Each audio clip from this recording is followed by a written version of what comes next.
this is not breaking news. This is not a scandal. This is not about one person. This is about something quieter and more dangerous. It's about what happens when power stops persuading and starts sorting. Reward here, punishment there, not by law, not by vote, but by access, money already promised, rules already written, suddenly conditional. Most people don't notice it at first because nothing explodes, nothing collapses. Things just don't arrive. They're delayed, redirected, frozen. And if you live in the wrong place or disagree in the wrong way, the system doesn't argue with you. It simply goes silent. If that sounds abstract, stay with me, because this isn't about policy, it's about leverage. And once a government learns it can govern by withholding, it rarely stops at one target. Watch closely, because what's happening next explains everything. I want to slow you down for just a second, because the danger here is not chaos, it's control. What actually runs this system now is not lawmaking, not persuasion, not even elections in the traditional sense. It's discretion, the quiet authority to decide when money moves, when approvals arrive, when rules are enforced, and when they are reconsidered. On paper, none of this is new. Every administration manages programs.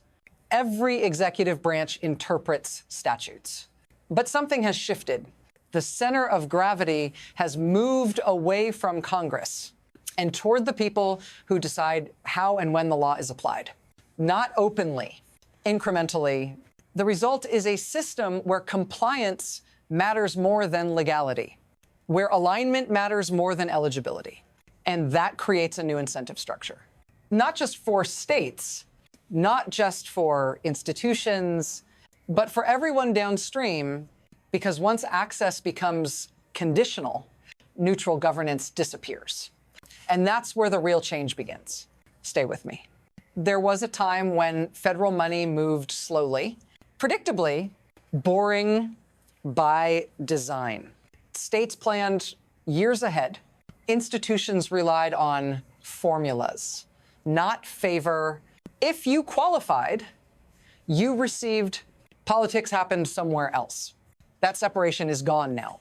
Not with an announcement, not with a law, but with normalization. Funding didn't stop. It became selective. Projects advanced in some places, stalled in others. Not because rules changed, but because discretion widened. At first, it looked procedural. A delay here, a review there. Then patterns emerged. Geography started to matter. Speech started to matter. Who criticized whom started to matter. And the most dangerous part wasn't the action. It was the adjustment. People adapted. Institutions learned to phrase things differently, to wait, to stay quiet, because when the cost of speaking is uncertainty, silence feels rational. That's how systems don't collapse. They recalibrate, and that recalibration is what brings us to the first shock. What broke the pattern wasn't outrage. It was paperwork. A proposal appeared that did something unprecedented in its bluntness. It drew a line on a map, not for weather, not for need, for politics. States on one side would lose energy funding. States on the other would not. Same programs, same statutes. Different treatment? The justification was administrative. The intent was not, and then something unexpected happened.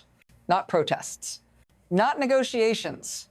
A judge stopped it flatly, legally, completely. The ruling didn't debate ideology. It didn't weigh outcomes. It said something colder. You don't get to do this. Around the same time, a major energy project already approved, already underway, was ordered to shut down. Not for safety, not for compliance, but for signaling that too was blocked. Again, at that moment, the story stopped being about funding and started being about friction, because when power is denied this directly, it doesn't retreat. It reroutes.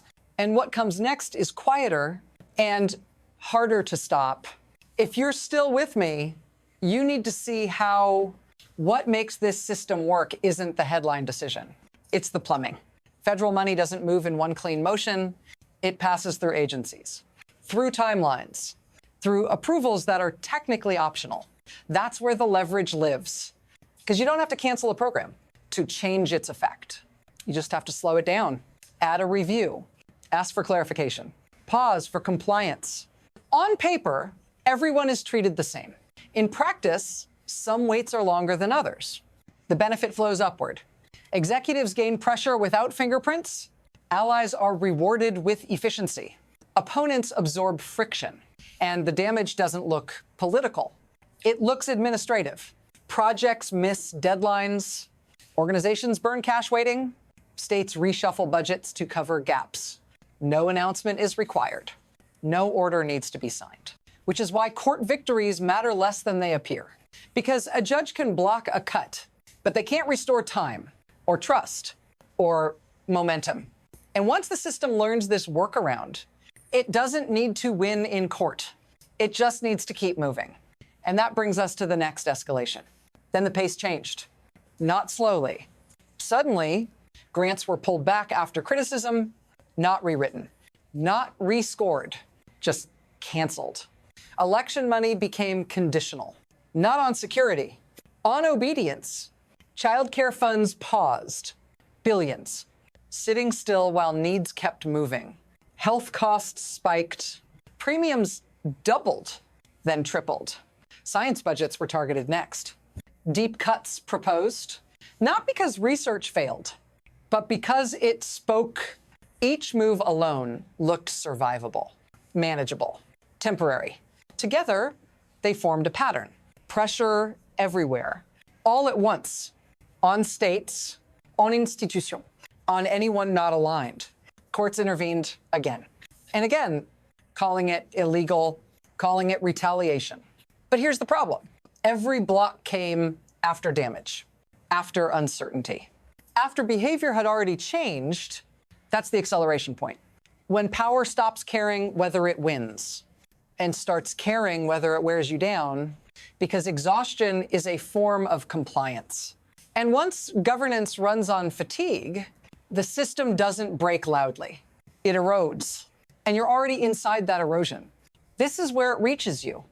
Not in theory, not on paper, in timing. You feel it when a program you rely on goes quiet.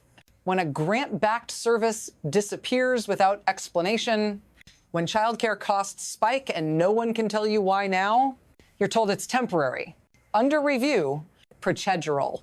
But your bills don't wait. Your job doesn't pause. Your life keeps moving on schedule. And that's the leverage. Because when institutions absorb pressure, they pass it down to states, to cities, to households. You're not asked to agree, you're nudged to adapt. Lower expectations, fewer complaints, less friction. This is the human cost of a system that governs by delay. Not punishment, you can protest, but uncertainty you have to survive. If you're still watching, that matters. Because attention is one of the few things this system doesn't control yet. And the reason it matters now is that this model doesn't stay contained. It travels. And once it does, the scale changes. What starts as domestic pressure doesn't stay domestic. Because once a government proves it can sort internally, others take notes. Allies watch funding become conditional. Institutions watch speech carry cost. Markets watch rules bend without formally breaking. And confidence begins to wobble. Energy projects hesitate. Research partnerships slow. Foreign governments recalibrate timelines. Not because treaties changed, but because reliability did. When decisions feel discretionary, long-term commitments shrink. This is how local governance problems become global signals. Not through collapse, through hesitation. And hesitation is contagious. Capital waits, science reroutes. Diplomacy stalls. At the same time, Congress fractures. Margins thin. Defections multiply. The system loses its ability to project consistency outward while struggling to contain pressure inward. That's the moment instability stops being partisan and starts being structural, because international systems don't care who's right. They care who's predictable. And when predictability disappears, the future stops following familiar paths. Which brings us to what happens next. From here, there are only 3 directions this system can move. The first is adjustment. Institutions harden. Courts intervene faster. Congress reasserts control earlier. The damage still happens, but it's contained, managed, expensive, but survivable. The second is erosion. This is slower. More likely, delays normalize. Retaliation becomes background noise. People stop expecting neutrality from the state. They plan around it. Speak less. Ask differently. Power doesn't need to threaten anymore. Everyone already knows the price. The third path is rupture. That's when discretion stops pretending to be procedure. When withholding becomes explicit. When courts are ignored or overwhelmed. When Congress can't assemble a majority fast enough to respond.